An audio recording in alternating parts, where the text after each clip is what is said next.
Valla dağın yemeşi, Yahya Kasıyıp ki minnilir maniflı sözleri. Zalı Yahya bize.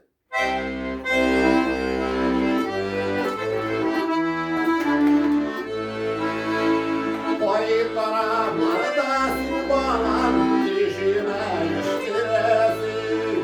Varı düşlerine girip üzerimine üresin.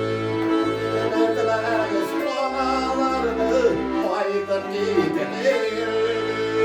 Konalarına yok girekli senin giderir.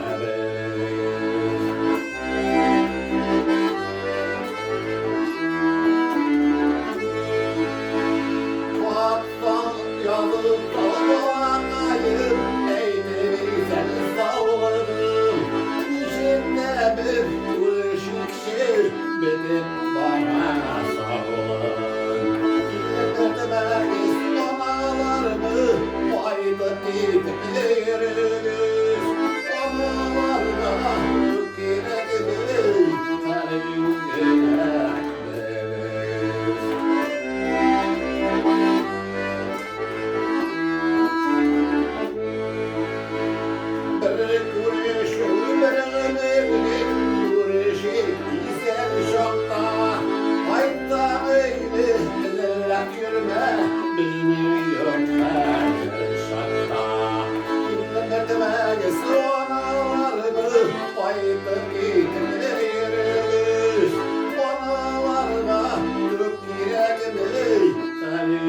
gideririz.